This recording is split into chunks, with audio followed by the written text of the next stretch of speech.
ప్రభునందు ప్రియమైన వారలారా, మీరంతా బాగా ఉన్నారని, క్రిస్మస్ నెలలో ప్రవేశించాం.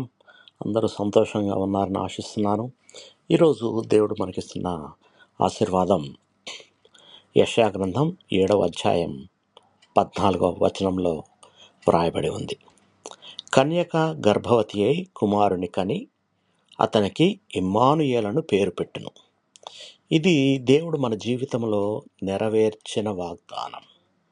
ఇమ్మానుయేలు అంటే దేవుడు మనతో ఉన్నాడు అని అర్థం. మన జీవితంలోని ఒంటరితనానికి, భయాలకు, సందేహాలకు దేవుడిచ్చిన శాశ్వతమైన పరిష్కారం యేసు ప్రభు. యేసు ప్రభు మన కోసం వచ్చాడు. కేవలం చరిత్రలో జరిగిన ఒక సంఘటనలాగా, హిస్టరీలాగా కాదు, కానీ ఈరోజు కూడా మన జీవితాలను సృజించే సజీవ దేవునిగా, మన బలహీనతల్లో మన బలం, మన అంధకారానికి వెలుగు, మనకు దారి చూపే కాపరి. ఆయన మనతో ఉన్నాడంటే మనము ఒంటరిగా లేము.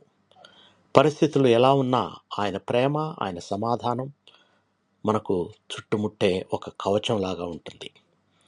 ఈ నమ్మకం మనలో ధైర్యాన్ని, ఆశను, నూతన ఆరంభాన్ని కలిగిస్తుంది. ఈ క్రిస్మస్ వాగ్దానం నేడు కూడా మన హృదయాల్లో నిత్యము సత్యంగా నిలుస్తుంది.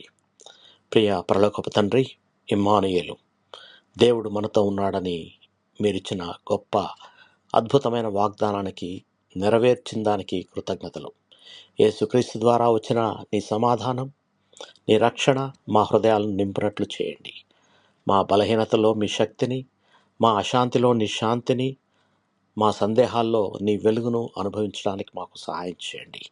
ఈరోజు మా కుటుంబాలను, మా పనులను సమస్తం మీ చేతిలో ఉంచుతున్నాం తండ్రి. మీ చిత్తము నెరవేరునుగాక. యేసునామంలో ప్రార్థిస్తున్నాం తండ్రి. ఆమేన్. మీకు ఎవరికన్నా ప్రార్థన అవసరత ఉంటే నాకు వాట్సాప్ మెసేజ్ చేయండి. నేను మీ గురించి ప్రార్థన చేస్తాను. దేవుడు మిమ్మల్ని సమృద్ధిగా దీవించి ఆశీర్వదించునుగాక. ఆమేన్.